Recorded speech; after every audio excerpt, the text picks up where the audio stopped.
A president under siege, an opposition leader in exile, and a country in crisis. Protesters want the election declared a fraud and a new vote held. Will they bring down Alexander Lukashenko? And is a potential showdown looming between the EU and Russia?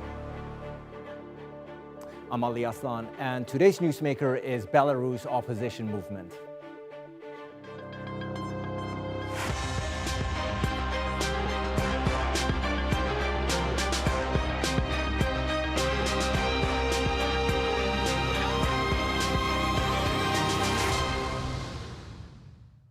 Lukashenko came to power in the country's first presidential elections, recognized as free and fair by international observers in 1994. But in the quarter century since, the results of his 5 re-elections have all been called into question. His landslide victory earlier this month has both Belarusians and the international community crying foul. It brought protesters onto the streets demanding a fresh vote. And despite being met with a violent crackdown, it has only emboldened those who say Lukashenko's time is up. But he has made it clear that he won't go quietly. Adam Pletz reports on how Russia and the EU are now being drawn in. Спасибо, я сказал все, можете кричать, уходи. And that's exactly what they did. State employees, normally seen as the president's core supporters, joined hundreds of thousands of protesters in calling for him to step down. Alexander Lukashenko, who's been in power for 26 years, says he won the presidential election on August the 10th with 80% of the vote. Since then, thousands of demonstrators have been arrested, with widespread reports of abuses in detention.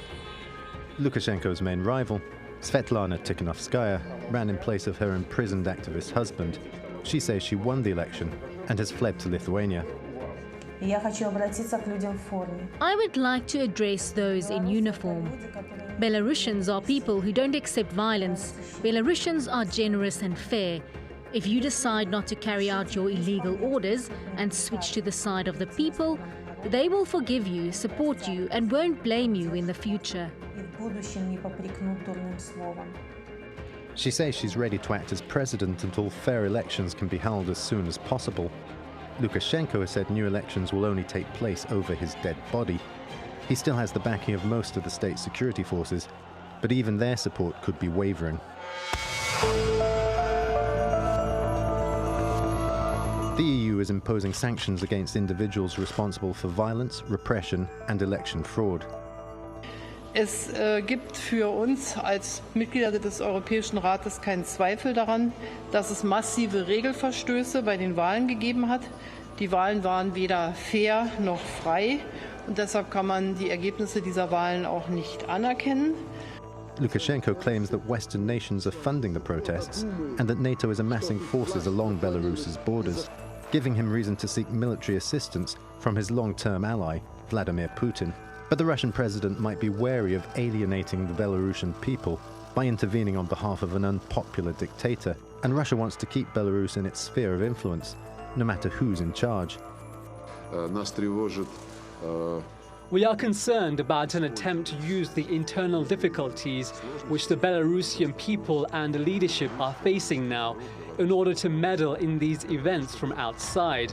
Not simply to meddle, but to meddle so as to impose on Belarusians the rules which external players believe to be beneficial for them. Till now, Moscow is playing it both ways, conceding that there were flaws in the elections, but also saying that security support could be sent to Lukashenko. As tensions build between the EU and Russia, will Putin come to the aid of his fellow strongman? Or is Europe's so-called last dictator really in his last days? Adam Pletz, The Newsmakers. Well, to discuss this, let's go to our panel. Joining me from Warsaw is former Belarusian politician Andrei Sannikov. He ran for president against Lukashenko in 2010 and was jailed for protesting the results after the election. In London is Charles Grant. He's the co-founder and director of the Center for European Reform. And in Moscow, we have political scientist Sergey Markov. He was the spokesman for President Putin between 2013 and 2018. Gentlemen, welcome to the show. Andrei, The situation on the ground has certainly intensified since the last time you and I spoke on this show. Protests and strikes continue, so do the arrests. Lukashenko has ordered the police to end all protests. How concerned are you about further escalation in your country? Very much concerned, because people are resolute to get rid of Lukashenko, and Lukashenko doesn't understand this resoluteness, and that's why he's trying to drag Putin into this situation, to involve Kremlin, and he's blaming the West, he's blaming our neighbors in subversive activities in Belarus, which is not, it is lies. He is known for being compulsive liar, but he is capable of violence. He is a murderer now. He is a murderer. He murdered people in the streets of Belarus, peaceful demonstrators. And we even don't know the number of deaths that were killed during the demonstrators on his orders. So I'm very concerned, but I'm also very encouraged with the people protest, peaceful demonstrations, and people resoluteness to change their lives for the better. Certainly, the world is watching as the events unfold in Belarus. So does the EU, of course, Charles. EU countries have decided not to recognize this election and have decided to impose sanctions on Lukashenko. What other options does Europe have on the table for now? Well, the truth is that Europe doesn't have a lot of levers it can pull to influence events in Belarus. It gives very little direct aid to Belarus. What it's therefore doing is imposing targeted sanctions on those members of the regime who are responsible for human rights abuse and electoral fraud. It doesn't want to go for overall economic sanctions against the people as a whole, because then it would hurt, against the economy as a whole, then it would hurt the people. It doesn't want to do that. It's asked for the OSCE, the Organization for Security and Cooperation in Europe, to mediate between the government and the opposition. But the overall word I say describing the EU's approach is caution. It is very worried that the Russians might see a provocation or an excuse to become more closely involved through military or other means. And the EU doesn't want to be seen to interfere in what's going on in Belarus. Therefore, it doesn't want to provoke the Russians, and it's being perhaps a bit overcautious at the moment because of that. Indeed, it's a very critical question that you are posing, namely, what is Russia going to do, Sergey?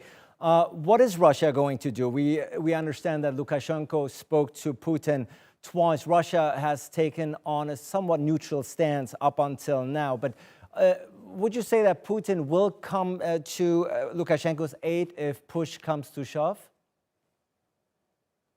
We think that those protests, of course, has a real reason, and some of the people really against Alexander Lukashenko, but the revolution has been organized by Poland, by intelligence services of Poland and Lithuania.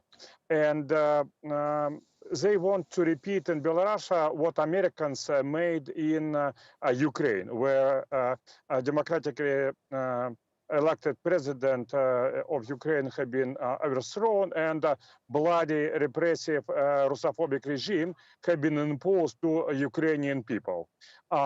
Same Poland want to repeat in Belarus. So Russian positions very easily. Reform should be protest people should be respected, but at the same time, Russia will protect sovereignty of Belarus and will not allow any such strong intervention to the Belarus as happened in case of Ukraine. Russophobic dictatorship, Russia will be not allowed by Russia. At the same time, no Russian tanks to Belarus at all. Forget about this. Alexander Lukashenko strong himself, popular himself enough to establish the order and stability. Right. Let me just jump in, because you said that Russia is going to, well, in a sense, will interfere if its hands are forced. Let me ask you this. The entire international community says that this vote was very much rigged. Lukashenko was won with 80% of the vote. Would you concede, Sergey, that the election, the Belarusian election, was rigged? My evaluation that popularity of Alexander Lukashenko dropped compared with we saw even half of a year ago. First of all, because he has conflict with Vladimir Putin, and Vladimir Putin very popular in Belarus as well, and also because with strange strategy toward COVID-19 epidemic. And I think real popularity of Alexander Lukashenko now something about 55-60%. So he's supported by majority of the people, but not by 80%. Okay, let me pose that question. I'm sorry, let me jump in and pose that question to Andrei. Sergey says, yes, the vote might have been tempered with a bit, but not to the extent that the Europeans and the international community are claiming. He still has 55 to 60%. Meaning the majority of the people behind him. Is that accurate? I don't know what he's talking about. He's talking about some different country, which is called Belarus. I don't know such country. There is a country called Belarus. So probably he is living in his imaginary world. And I think that he's as compulsive liar as Lukashenko about the popularity of Lukashenko. Because if you see the people in the streets and you see the protests, you will see that not even 80%, but 90% of population is against this dictator, bloody dictator. Again, I repeat, he is a murderer now, and it is known inside the country to the Belarusians and outside the country. And the sanctions of which Charles was speaking, very hypocritically, that the sanctions can hurt the Belarusian people. Nothing hurts Belarusian people more than dictator in power today. The dictator who is ordering to shoot into the peaceful demonstrators. Nothing could hurt people more than the continuation of this ruthless, aggressive regime. So Andrei, if I may interrupt, you are saying that Lukashenko has lost this popular support, but does he still enjoy the support on the part of Belarusian security forces? It is not the support. It's the it's the violence that he uses. He, of course, he has to pay them a lot. He has to keep them indoctrinated, brainwashed, and yes, he does have support of some of the people in uniform, not the army though. Special services, yes. KGB, yes. His bodyguards, yes. Also, I don't know how wholeheartedly they are supporting him. But it is not called popular support. It is even not called the support of any constituency. It's called violence that is used with the help of these people against the peaceful demonstrators and against ordinary citizens in Belarus. So he has no support at all, and he will go. He will go even if he manages to stay a couple of days, couple of weeks more with the help of violence. His days are numbered. Right. Charles, the EU-Russia standoff certainly is going to intensify as the situation looms for the next few days, if not weeks. You've already said that the EU is not recognizing the election. It is imposing sanctions, but it has used up all its ammunition here, no pun intended. And if we're looking at a similar situation a few years back, namely in the Ukraine and Crimea in particular in 2014, that's all the EU could do, protesting. And so Vladimir Putin, at the end of the day, really has not much to fear from the EU, does he? Not directly, but I think that in the private conversations that we've seen in the last few days between Mr. Emmanuel Macron and Putin, and between Angela Merkel and Putin, in particular, they have made quite clear to Mr. Putin, I believe, that if Russia was to intervene militarily in Belarus, then it would face very serious consequences in terms of sanctions similar to those imposed because of the Ukraine crisis, but worse and stronger from Russia's point of view. So the EU has some deterrence it can put in front of Russia to prevent a Russian intervention. But also, I think the main point that he's trying to make to Mr. Putin is this: look, the EU cares about democracy in Belarus. It wants the people to be able to choose their own government in a free and fair election. That's what it wants. It's not actually playing geopolitical games. It's not, as it arguably was in 2014, saying to the Ukrainian people, move to the west, join the EU or become close to the EU, leave Russia's sphere of influence. That's not the EU's game. The EU's game is simply democracy. And I think in order to minimize the risk of a Russian intervention, EU leaders are saying in their conversations to Mr. Putin and other Russian leaders, look, we're not playing geopolitical games. We just want you to allow free and fair elections. Let the people in Belarus choose their own government. That's the EU's emphasis, not geopolitics, it's democracy. Sergey, under what scenario would Vladimir Putin consider dropping support for Lukashenko? But just by the way, for information of my evaluation, that now about population thing, I think Western way and Ukrainian model of Russophobic regime now supported by something by 15%. The idea of development, the union with Russia, it means almost a Crimean way is supported by 35%, and something about and stay the situation as now, and some Lukashenko policy supported by something 55%. It's a situation right now. And Vladimir Putin believes that it's the best way is development, also called union between Russia and Belarus. It's institution already created, but now we should speed up those institutions. It's interest of both Russian people and Belarusian people, and it's supported by most of the people both in Russia and Belarus. And I think it will be the way. In situation when Vladimir Putin can drop any support of President Lukashenko, it's something if it will be a real people unrest and will be no international invasion. But it's very theoretical, the possibility of this 1%. Right, Andrei, we spoke, let me jump in, Sergey, just for a second, because Andrei, we spoke in detail about the looming EU-Russia standoff, but what about the United States here? At the end of the day, this is a country, obviously, who's heavily distracted by a very heated election campaign. What would you like Washington, if anything, to do at this particular point? I think I want Washington, if not to lead the way, but then to join the European Union with sanctions, very strong sanctions against criminals in Belarus, against those who are guilty of falsification of the elections, guilty of torturing people in prisons, guilty of murdering people, guilty of using violence, unprovoked violence in the streets. So I think Washington is watching closely. We hear it from Secretary Pompeo and President Trump that they're watching. We're hearing from the State Department officials. So I think that it is what is needed, and needed urgently, because the democratic world is being too slow in showing its support for the human rights, first of all, in Belarus, and blaming those who are committing very serious crimes against humanity. Svetlana, so let me ask you, Andrei. Svetlana Tikhanovskaya is currently in Lithuania. She escaped there for her own safety. Is she someone that would bring that stability, peace to the streets?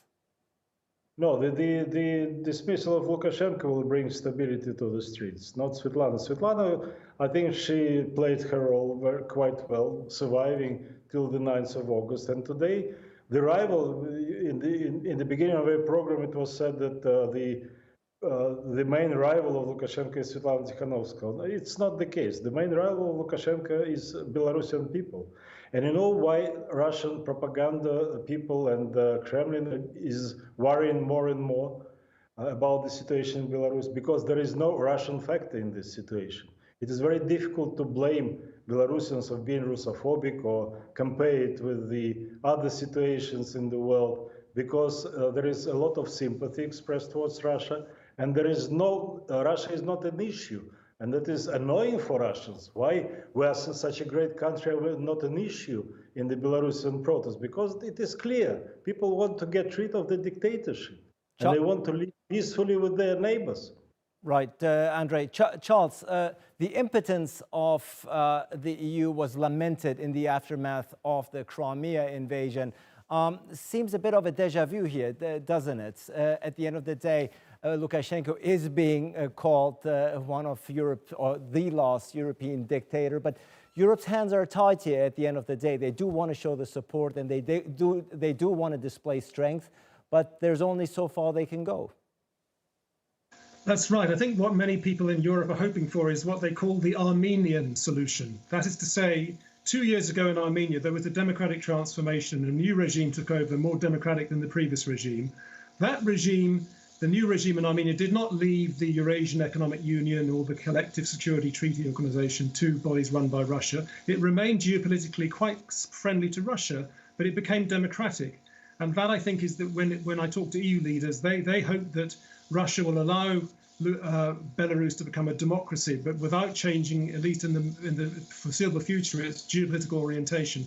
Then in that case, Russia should jolly well leave it alone. That's what EU leaders want. And they can say to the new Belarusian regime, if and when it takes over, they will give it lots of economic aid. The EU has money, it can throw money at problems. The EU will say to any new regime that emerges, have billions of pounds of economic aid, because Belarus has a very serious economic situation. The standard of living in Belarus has declined greatly in the last 5 years, which is one reason why the protests have taken hold. The EU can help to solve Belarus's economic problems, so long as the government there is committed to the rule of law and is democratic. Sergey, is it fair to say that Vladimir Putin is unimpressed with the demonstrations that are taking place on a daily basis in Belarus? Is he taking those into account, those voices?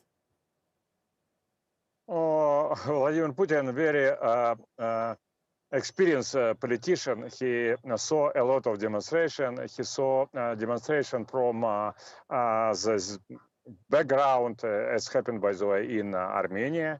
And they saw also demonstration which have been organized by international intelligence service of NATO countries, like it happened in Ukraine. And Belarus more looks like Ukraine. And Charles very right about Armenian scenario. It's one of the positive would be solution, but looks of the members of coordinators, of the members of the Coordination Council, which can play by Svetlana Tikhanovskaya, 90% Russophobia, 5% Russophobia. And penalizing this, I should say, our discussion may be a little bit late because Lukashenko already won this battle. Now we should discuss another issue. After the victory of Alexander Lukashenko, which already happened, and also because European Union keep low profile on those crises. After this, we should discuss what could be the reforms in Belarus. We believe that there should be new early parliamentary elections where different political groups should be represented.